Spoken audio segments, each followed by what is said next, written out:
Nesta aula, nós vamos conversar sobre os níveis de suporte, ou como comumente são chamadas, caracterizações sobre o autismo. Nós já vimos no módulo anterior, lá naquele módulo que a gente caracterizou o público-alvo, a gente já trouxe as características do autismo, né? Só que hoje, na atualidade, no momento que nós estamos gravando esta aula, a gente tem deixado mais de falar sobre as caracterizações e a gente tem falado muito sobre os níveis de suporte. Por que essa mudança? Vamos lá. Em primeiro lugar, essa mudança ela foi traga lá pelo DSM. E nós sabemos que o DSM, a atualização que ele foi feita em 2013. Então, essa atualização, ela já traz esses níveis de suporte. E essas caracterizações, elas foram ficando cada vez mais abrangentes. Por quê? Porque foi se percebendo que todo mundo não tinha as mesmas características, né? E aí, as caracterizações, elas continuam. O médico, ele olha para as características, tá? Ele vai falar sobre as características dessa pessoa e ele vai fazer o seu processo de diagnóstico baseado nessas características. Só que quando o médico, ele vai dizer que aquela pessoa tem autismo, e aí ele vai dar para essa pessoa o que é chamado, o que antes, né? Antes era chamado de grau. Qual é o grau que essa pessoa tem de autismo? Certo? Então, hoje, não se fala mais o grau do autismo. Hoje se fala o nível de suporte dessa caracterização da pessoa com autismo, tá? Então, eu posso ter uma pessoa com autismo sem todas aquelas caracterizações e ela ainda ser uma pessoa com autismo.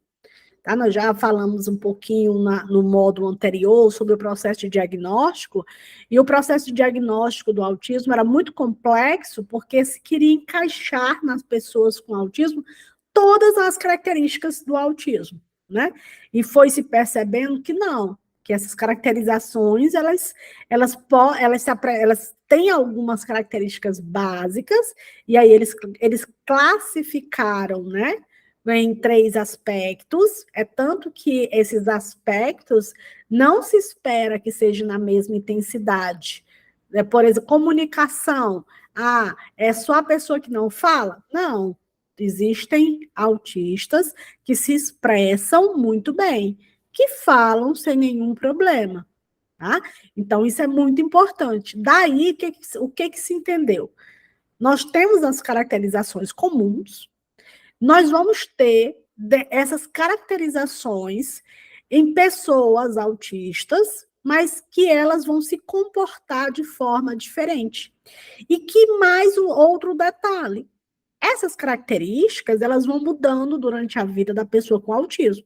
Então, o que acontecia? A pessoa era considerada uma autista grave, pronto, ele era grave. A pessoa era um autista leve, pronto, era leve. Então, o que hoje os profissionais têm trabalhado? Têm trabalhado na nomenclatura níveis de suporte. Então, você é autista, nível de suporte 1, autista, nível de suporte 2, nível de suporte 3, nível de suporte 4 e assim por diante. Tá? Para quê? O que é o nível de suporte? A forma, o como essa pessoa ela é dependente de outras pessoas. Vamos já entender isso aí. Vou trazer para vocês aqui os slides, tá? Vamos passar aqui para esse. Bom, vamos fazer um comparativo como era que o DSM-4, lembrando que o DSM-4, né, ele é de 1994, posso estar errada, mas eu acho que é 94 ou é 96, é uma coisinha assim, porque o DSM-5 só foi feito quase 20 anos depois. E esses DSMs, eles vão sofrendo modificações nele mesmo ali, atualizações, mas algumas atualizações são bem maiores, como aconteceu do 4 para o 5, tá? Então, no DSM-4, nós tínhamos, né, os graus ainda. Então, nós tínhamos o autismo leve, moderado e grave. E aí, o DSM-5 traz essa mudança, trazendo os níveis de suporte. Então, ele vai dizer que nós temos o nível de suporte 1, o nível de suporte 2, o nível de suporte 3, de acordo com a capacidade, com a necessidade, a palavra certa é a necessidade, né, de apoio. Vamos entender o que são essas necessidades. Eu trouxe aqui isso mais, assim, esmiuçado, tá bom? E aí eu trouxe também o CID, para que vocês também entendam, lá no CID, o CID, ele não... O que é o CID? O CID é uma grande classificação, como se fosse um grande catálogo, né? Uma grande classificação internacional de doenças. Sei, eu já disse aqui que autismo não é doença, só que o CID não é só doença. Ele é doenças, transtornos, síndromes, um monte de coisa, tá bom? Mas é como a gente chama, né, Catálogo Internacional de Doenças, mas ele, como ele é inglês, ele tem mais aí umas palavrinhas que a gente no Brasil não fala, quase não fala. Mas não é porque está catalogado aqui como doença, não. Tá? Então, o CID ele ainda continua trazendo isso, ele não teve uma atualização que tirasse esses níveis. Então, ele traz, por exemplo, o nível leve. Então, seria uma pessoa com autismo sem deficiência intelectual, sem nenhum comprometimento de linguagem funcional. Aí ele vai e ele traz, né, o ponto 02, o ponto 2.1. E aí ele vai trazendo o que seria o moderado? Seria um autismo sem deficiência intelectual e com ausência de linguagem funcional. Aí ele vai dizendo o que seria o severo? Seria o autismo sem deficiência intelectual com ausência de linguagem ou o autismo com deficiência intelectual e com ausência de linguagem. Bem, mais o DSM-5... Peraí, deixa eu voltar aqui para me ver se... Vou voltar aqui. Tá? Então, essas classificações, né, vai falar desses supostos. O que vão ser esses supostos? Esses suportes é até que ponto essa pessoa com autismo ela precisa de apoio. Ela precisa de apoio para se alimentar, para se comunicar. Quanto mais grave, né? Quanto mais apoio ela precisa, mais essa pessoa precisa de suporte, né? Então, hoje é muito comum a gente encontrar vídeos, por exemplo, no TikTok, da pessoa com autismo falando, eu sou fulana, né? E tenho nível de suporte tal. Eu vou colocar aqui nesse módulo muitos vídeos, que não é só eu falando, eu vou trazer um vídeo que é o de uma autista chamada Fernanda, e eu vou trazer alguns vídeos dela. Ou eu vou pôr o vídeo mesmo, ou eu vou pôr o link do vídeo, que eu conseguir, eu vou colocar aqui, tá bom? Para que a gente também entenda o que é o autismo sob a perspectiva da pessoa com autismo. Então, ela vai estar aqui falando o que são esses níveis, o que é esse nível de suporte, mas ele é basicamente baseado em 3 tipos de suporte. Vamos lá. Comunicação, né? Qual a limitação que essa pessoa tem de comunicação? Nós sabemos que nós temos o autista verbal, aquele que se comunica, aquele que tem comunicação verbal, a fala, e nós temos a pessoa com autismo não verbal, aquela que não fala. E aí é importante dizer que ela não fala porque ela é surda? Não, ela não fala porque ela não compreende, muitas vezes, a necessidade da fala. Existem pessoas com autismo, gente, que passa anos sem falar e, de repente, começa a falar. Existem crianças com autismo que começam a terapia com fono sem falar, poucas sessões, dispara para falar, já fala demasiadamente. Entendeu? Então, assim, a relação do autismo com a fala, ela é uma relação mesmo de significado da comunicação. Ela não é um problema que seja no aparelho fonador da pessoa. não é na boca, não é na língua, não é na laringe, faringe, não é nada aí. É essa relação da pessoa para compreender o sentido da linguagem.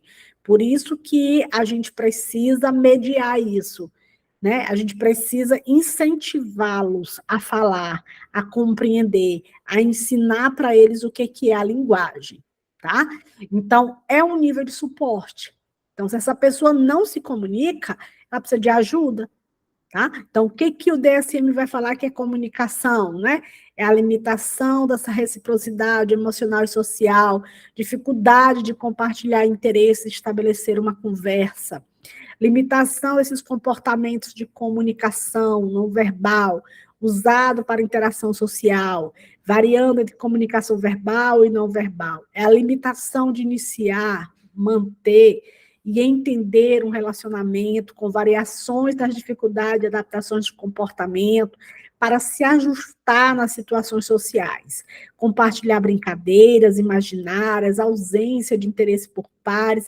Então, muitas vezes você tem um indivíduo com autismo que fica calado só na dele, só no mundo dele, e aí essa pessoa tem dificuldade, né, de comunicar o que quer, de dizer o que precisa, né? Então, isso aí é um nível de suporte, né?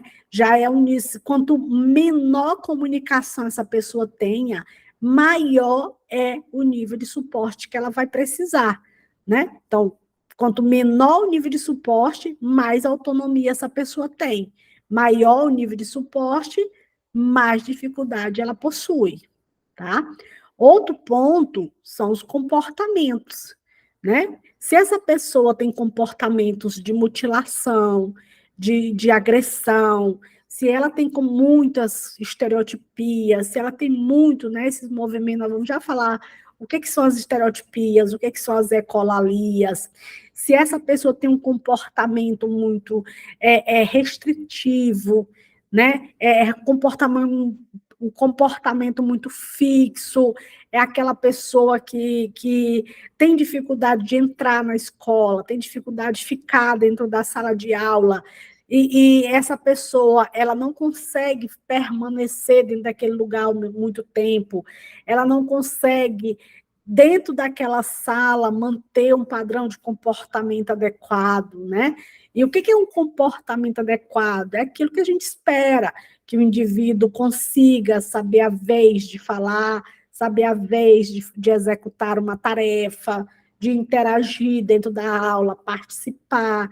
Então, quanto menos essa pessoa tiver capacidade de realizar de forma autônoma esses comportamentos, mais ela vai precisar de suporte, né? Mais ela precisa de ajuda e de suporte de alguém que vai ser esse elo na comunicação, esse elo na interação, esse elo no comportamento.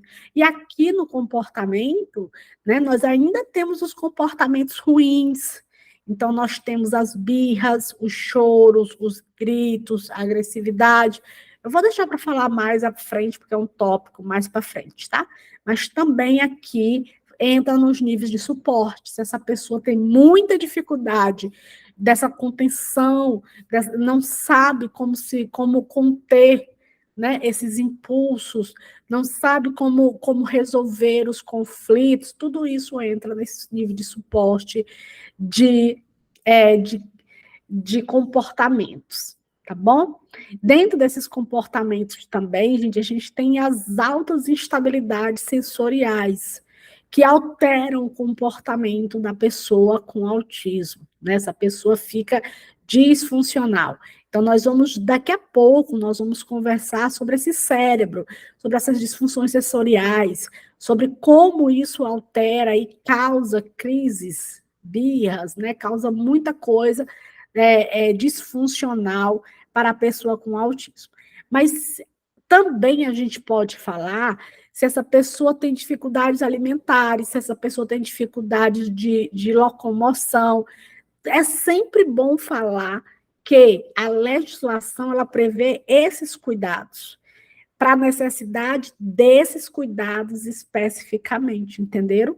Então, os níveis de suporte, eu estou falando da necessidade de apoio, da necessidade dessa pessoa ter suporte, alguém dar esse suporte para ela, de alguém interagir com ela, de alguém mediar para ela as atividades, para alguém explicar para ela o funcionamento daquelas coisas, tá? Então, falando um pouquinho ainda dos níveis de suporte, né?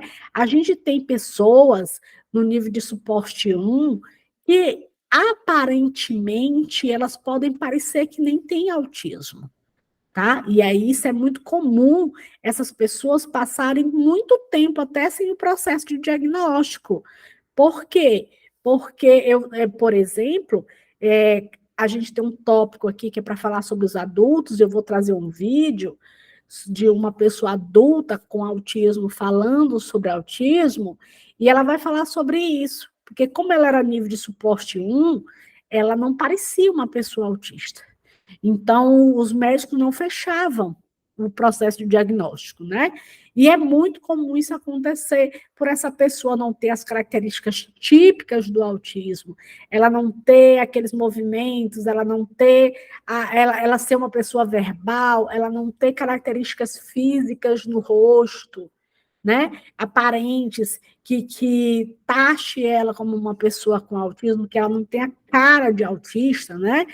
Então, essa pessoa é o que vai acontecer com a pessoa de nível de suporte. Ela é uma pessoa que vai conseguir conversar, ela é uma pessoa que vai conseguir fazer, brincar, ela vai conseguir fazer as atividades da escola. Muitas vezes as crianças, elas são até acima da média. E também elas são muito, antes, elas eram catalogadas muitas como síndrome de Asperger, né? Que era o conhecido autista gênio. Então, você tem uma pessoa que vai ter várias limitações. Vocês vão ver no vídeo, por exemplo, do rapaz falando, né? O que ele vai dizer? Eu tinha as características, só que não era de um nível de suporte muito grave, né? A gente, na conversa, por exemplo, com a Fernanda, que é autista, a gente vê nítido as características nela, mas por ela falar, por ela ser mulher, por ela ser mais, até bem pouco tempo, se falava que o autismo era só algo do gênero masculino, não tinha autismo nas mulheres, então ainda tem essa questão também. Então, quanto menor é o nível de suporte, é mais difícil a gente ter o fechamento desses processos de diagnóstico, porque fica subestimado. Será que essa pessoa tem autismo? Será que esse comportamento dessa pessoa, isso aí não é só comportamental? Né? Então, quando você vai para os outros níveis, você já vai para o moderado, você já vai ali para o nível de suporte 2, né? Você já vai para o nível de suporte 3, de suporte 4. Então, você vai ter ali estágios mais graves, você vai ter ali, é mais visível, é mais perceptível as dificuldades, né? Eu gosto muito de estudar o autismo, ouvindo as pessoas com autismo, né? A gente ouvir os relatos, ouvir o que essas pessoas passam. E hoje, elas adultos, elas contam coisas absurdas, né? No relato da Fernanda, vocês vão ver aqui ela falando, ela foi internada em hospitais psiquiátricos 15 vezes, né? Entre a adolescência e a fase adulta. E o que ela tinha, né? Dificuldade de compreender todo o processo de vida dela. Ela tentou se matar muitas vezes, então nós vamos conversar sobre isso, não vou me alongar aqui, porque todas essas dificuldades, a gente vai falar lá, principalmente na adolescência, né? Nós vamos falar de mutilação, nós vamos falar de suicídio, nós vamos falar de drogas. Então, aqui, só para a gente entender um pouquinho essas caracterizações, tá? Vou voltar para me concluir, para me fazer uma fala mais resumida, que eu vou, tá bom? Então, para a gente compreender, tá bom? Nós temos as caracterizações que estão lá no CID, estão no DSM, e a gente aprende que essas características são de pessoas com autismo. Nós vimos essa caracterização na lei, mas veja que a lei generaliza. Para quê? Para que a gente entenda que essas características podem ou não aparecer todas em uma pessoa com autismo, e que aparecendo, que ela estão tendo aquelas caracterizações, essas características são a níveis de suporte, e que esse suporte pode mudar de acordo com o desenvolvimento dessa pessoa, tá? Por exemplo, já vi relato de mães em que essa criança está num nível de suporte mais grave, num nível de suporte maior dependência, e as terapias vão fazendo com que essa pessoa evolua e saia de um nível de suporte, vá para um outro nível de suporte. Ela não deixou de ser autista, ela só teve um bom desempenho, né? As terapias é para isso, o objetivo é esse. O objetivo de uma escola inclusiva, o objetivo de um grupo de equipe multidisciplinar, é esse, né? É fazer a pessoa evoluir, tá? Então, isso são algumas mudanças boas, né? Que também foram acontecendo nessas classificações, para também acreditarmos na evolução dessas pessoas e não taxá-las de uma pessoa especificamente X e elas não terem chance de evoluírem, de progredirem e de se superarem, né? Maravilha? Vamos partir para a próxima? Vamos lá, né? Vamos continuar. Vejo vocês já já na próxima aula.